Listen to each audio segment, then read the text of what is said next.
ஸ்ரீராமஜெயம். உலகமெங்கும் வாழ்ந்து கொண்டிருக்கும் என் இனிய தமிழ் சொந்தங்களே, சன் ஜோதிடம் யூடியூப் சேனல் நேயர்களே, உங்கள் அனைவருக்கும் ஆங்கில புத்தாண்டு மற்றும் இனிய தமிழர் திருநாளாம் பொங்கல் திருநாள் நல்வாழ்த்துக்களை தெரிவித்துக் கொள்கிறேன்.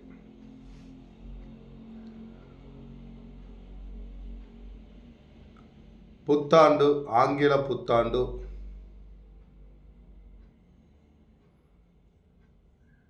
ராசி பலன் வரிசையில் இந்த பதிவில் நாம் பார்க்க இருப்பது ரிஷப ராசிக்கு 2025ஆம் ஆண்டு எப்படி இருக்கும் என்று பார்க்க இருக்கிறோம். ஆண்டின் தொடக்கத்தில் ரிஷபராசி அன்பர்கள் பொறுமசாலி, நிதானவாதி, தங்களுடைய தேவைகளை, தங்களுடைய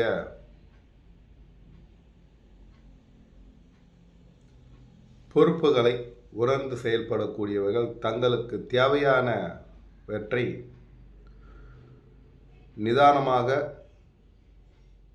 பொறுத்து, நிதானமாக கையாண்டு தங்களுடைய தேவையை பூர்த்தி செய்து கொள்ளக்கூடிய குணமும் மனப்பக்குவமும் பெற்றவர்கள் இந்த ரிஷபராசி அன்பர்கள். விடாப்படியான முரட்டுத்தனமும் கொண்டவர்கள். அன்புக்கு அடிமை என்றாலும் சில சமயங்களில் இவர்கள் முரடு பிடித்தால் இவர்களை கட்டுப்படுத்துவதற்கு ஆட்கள் 100 பேர் வந்தாலும் சமாளிக்க முடியாது. இதுதான் நிதர்சனமான உண்மை. இவருடைய ராசி மண் தத்துவம். இவருடைய ராசி வடிவம் காளை. இந்த ராசியிலே இருக்கக்கூடிய நட்சத்திரங்கள் கார்த்திகை நட்சத்திரம் 3 பாதங்கள், ரோகிணி நட்சத்திரம் 4 பாதங்கள்,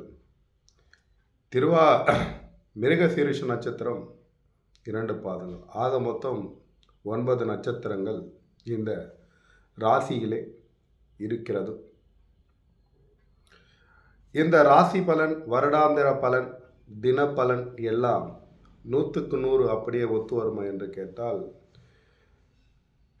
இல்லை என்றுதான் நம்ம ஒத்துக்கொள்ள வேண்டும். ஏன் என்று சொன்னால், ஒரு ராசியிலே 9 நட்சத்திர பாதங்கள். அந்த 9 நட்சத்திர பாதங்களில் லட்சோதி லட்சம் மக்கள், கோடான கோடி மக்கள் பிறக்கிறார்கள்.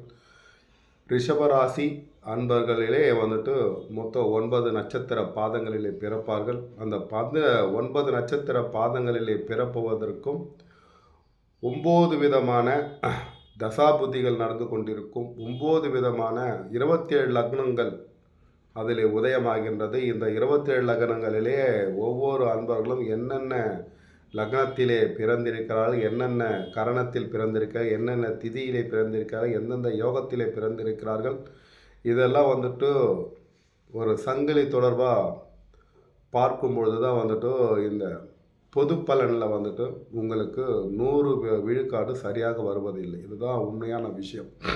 ஆகையினால ஆண்டு பலனும் சரி, தினப்பலனும் சரி, கோச்சார பலனும் சரி, தினப்பலன் தான் கோச்சார பலன், இதெல்லாம் ஒரு 20 விழுக்காடு சரியாக இருக்கும். இது லக்ன ரீதியாக எடுக்கிறப்போ 100க்கு 100 சரியாக வந்தாலும் கூட அந்த லக்னம் என்ற நட்சத்திரம் எந்த ஆதிபத்தியம் பெறுகிறது, இதெல்லாம் கணக்கில் எடுக்கும் பொழுது தான் உங்களுடைய உண்மையான பலாபலன்களை எடுத்து சொல்ல முடியும் ஜோதிடரால். ஆகையினால் இந்த ரிஷபராசி அன்பர்களிலே மொத்தம் 9 நட்சத்திர பாதத்திலே பிறந்தவர்களுக்கு கார்த்திகை 3 பாதங்கள், ரோகிணி 4 பாதங்கள், மிருகசீரிஷம் 2 பாதங்கள், மொத்தம் 9 நட்சத்திர பாதங்கள். இந்த 9 நட்சத்திர பாதங்களுக்கும் ஒரே ராசி தான் ரிஷப ராசி. இந்த ரிஷபம் காலையாக வருகிறது. அன்புக்கு கட்டுப்படுமே தவிர அதிகாரத்திற்கு கட்டுப்படாது. அது மட்டுமல்லாமல் இவர்கள் ஏதோ ஒன்று வாசித்து கொண்டே இருப்பார்கள், யோசித்து கொண்டே இருப்பார்கள். சதா சர்வ காலமும் சிந்தனை, எதையோ ஒரு சிந்தனை செய்து கொண்டே இருப்பார்கள். உணவுக்கு முக்கியத்துவம் கொடுப்பார்கள். தன்னுடைய சுபகோபோகத்திற்காக முக்கியத்துவம் கொடுப்பார்கள். தனக்கு மிஞ்சியது தான் தானம் என்று ஒரு பழமொழி உண்டு. அதனுடைய பொருளாக்கம் தனக்கு மிஞ்சிய தானம், தனக்கு மிஞ்சியது தான் தானம் என்று ஒரு பழமொழி உண்டு. அந்த பழமொழி உண்மை நிலை என்று என்ன என்று சொன்னால், உங்களிடம் தான தர்மங்கள் எவ்வளவு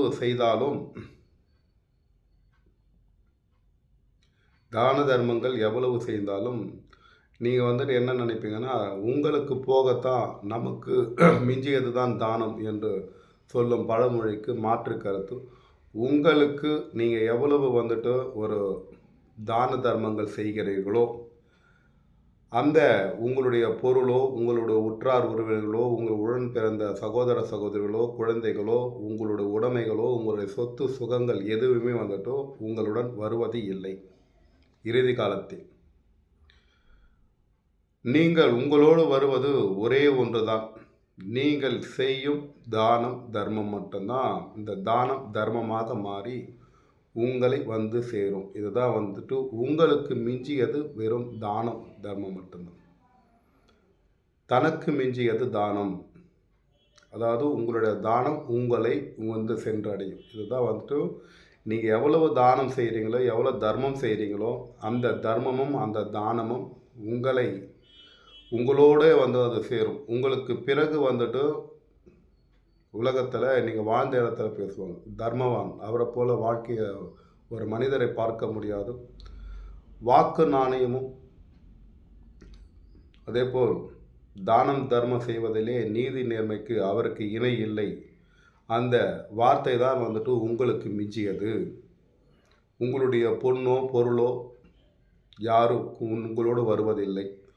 உங்களுக்கு பிறகு உங்களுடைய புகழ் பாட வேண்டும், உங்களுடைய நிலையை உயர்த்தி சொல்ல வேண்டும்னா தானமும் தர்மமும் செய்யுங்கள். உங்களுக்கு மிஞ்சியது தானமும் தர்மமும் மட்டும்தான். அதுதான் வந்துட்டு தனக்கு மிஞ்சியது தானம் என்று இதனுடைய பொருளாக்கம். ஆகையினாலே அன்பர்களே, ரிஷபராசி அன்பர்களே, உங்களை பொறுத்த வரைக்கும் உங்களுக்கு மிஞ்சியது தான் தானம். உங்களை ரிஷபராசி அன்பர்கள் எல்லாருமே வந்துட்டு இந்த 9 நட்சத்திர பாதத்தில் பிறந்தவர்கள் உங்களுக்கு போக தான் பிறருக்கு உதவி செய்ய வேண்டும் என்ற எண்ணங்கள் இருந்தாலும் சில பேர் வந்துட்டு அறவே செய்ய மாட்டாங்க. சில அன்பர்கள் வந்துட்டு தானம் தர்மங்கள் செய்ய மாட்டாங்க. தனக்கே இல்லை, அப்புறம் எப்படி பிறருக்கு கொடுத்து. ஏன்னா இந்த காளையானது எதை போட்டாலும் சாப்பிட்டு கொண்டே இருக்கும். தன்னுடைய தேகத்தையும் தன்னுடைய உடைமையும் தன்னுடைய இருப்பிடத்தையும் ஒரு பலப்படுத்தி கொள்ளக்கூடிய ராசி நிலத்தத்துவம். இந்த ராசி வந்துட்டு நிலத்தத்துவம். இந்த நிலத்திலே எவ்வளவு நீர் ஊற்றினாலும் அது பூமி வந்து வலித்து கொண்டே இருக்கும். இதை போல் வந்துட்டு ரிஷபராசி அன்பர்களுக்கு எவ்வளவு சொத்து சுகம் இருந்தாலும், எவ்வளவு வருமானம் வந்தாலும், எவ்வளவு உணவு உண்டாலும் அவர்களை திருப்தி பண்ண முடியாது என்பது இதனுடைய உண்மையான தத்துவார்த்தம். உங்களுக்கு ரிஷபராசி அன்பர்கள் எப்பவுமே வந்துட்டு பிறருடைய சொத்து மீதோ பிறருடைய உடைமைகள் மீதோ ஆசை இருக்குமே தவிர இவர்களுடைய உடைமையோ இவர்களுடைய சொத்துக்களையோ இவருடைய பொருட்களையோ பிறருக்கு தர்மம் கொடுக்க மாட்டார்கள் என்பது நிதர்சனமான உண்மை. ஆக தர்மம் கொடுக்க மாட்டார்கள், ஆனால் பிறருடைய சொத்துக்கும் பிறருடைய உடைமைக்கும் ஆசைப்பட மாட்டார்கள். இது நமக்கு வந்து கிடைக்கணும் அப்படின்னு ஆசைப்பட மாட்டாங்க. ஆனால் அவர்களுக்கு எல்லாமே கிடைக்கும். ரிஷபராசி அன்பர்களுக்கு எல்லாமே வந்துட்டு கேட்காமலேயே கிடைக்கக்கூடிய ராசி ரிஷபராசி அன்பர்களுக்கு. ஒரு உதவி கேட்கணுன்னா அவருக்கு நினச்சாலே அந்த உதவி அவங்களுக்கு கிடைச்சிடும். அப்படிப்பட்ட இந்த ரிஷபராசி அன்பர்களுக்கு 2025ஆம் ஆண்டு எப்படி இருக்கும் என்று பார்க்கும்போது, உங்களுடைய ராசி அதிபன் சுக்கிர பகவான் உங்கள் மூலை திருகோணத்திலே, உங்கள் ராசிக்கு மூலத்திரிகோணம், அதாவது திரிகோணத்திலே, மூலத்திரிகோணம் அல்ல திரிகோணத்திலே 9ஆம் இடத்திலே உங்கள் தர்ம கர்மாதிபதியுடன் இணைந்து நல்ல நிலையிலே இருக்கிறார். சனி சுக்கிரன் சேர்க்கை என்பது உங்களுடைய எண்ணத்தை ஈடேற்றி தரக்கூடிய அமைப்பிலே உள்ளது. உங்கள் கர்மாதிபதி உச்சம் பெற்று, அதாவது மூலத்திரிகோணத்திலே ஆட்சி நிலையிலே இருக்கிறார். உங்கள் ராசி அதிபதியும் 9ஆம் இடத்திலே இருப்பது ஒரு யோகமான நேரம். இந்த 2025ஆம் ஆண்டு முழுவதும் உங்களுடைய ராசி உங்களுக்கு யோகமான காலங்களே.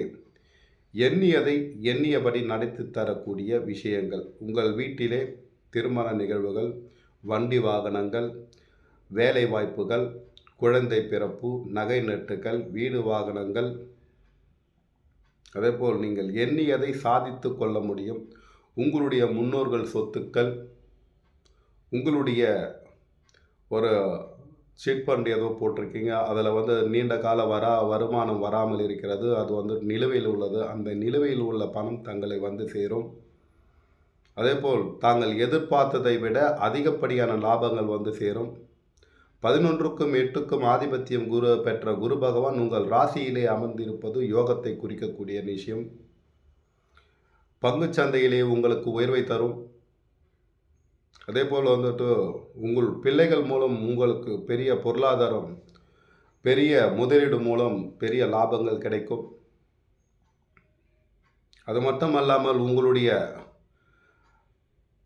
ராசிக்கு 3ஆம் இடத்து அதிபதி சந்திர பகவான் 8ஆம் இடத்திலே இருக்கிறார். உங்களுடைய 3ஆம் அதிபதி சந்திர பகவான் 8ஆம் இடத்திலே சூரியனோடு சேர்ந்திருக்கு. 4ஆம் அதிபதியுடன் சேர்ந்து சூரியனோடு சேர்ந்து இருப்பது ஒரு சிறப்பான விஷயம். அதுவும் அஸ்தமன நிலையிலே இருப்பது ஒரு சிறப்பான விஷயம்.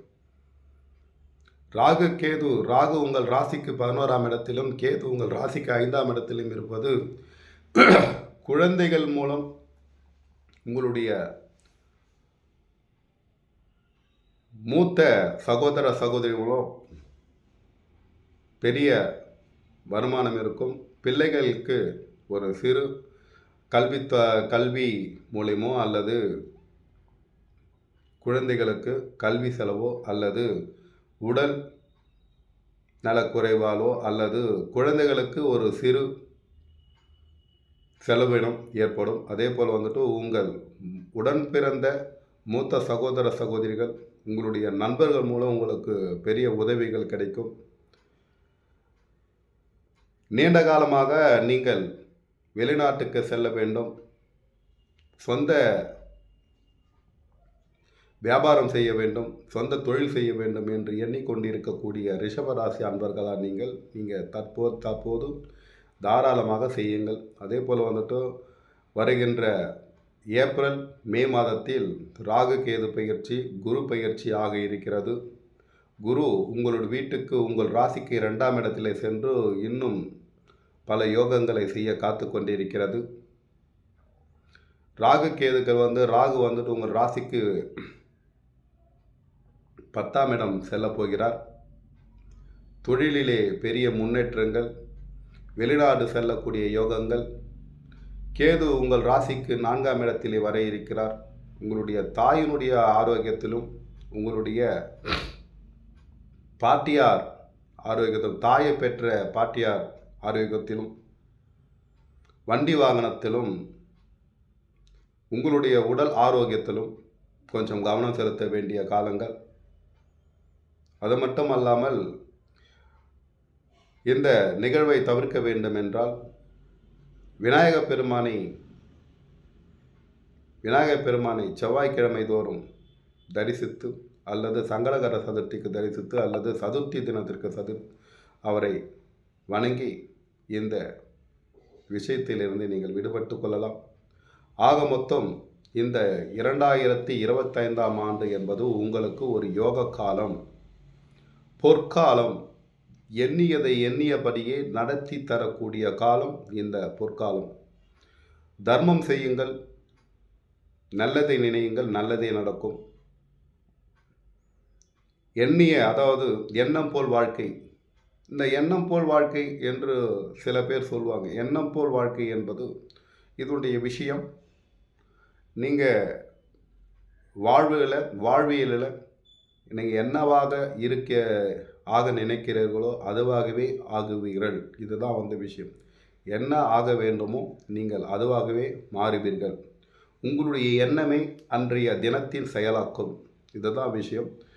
உங்களுடைய எண்ணம் நல்ல சிந்தனையும் நல்ல எண்ணங்களும் நல்ல உயர்ந்த நிலையை அடைய வேண்டும் என்ற எண்ணம் இருக்க வேண்டும்.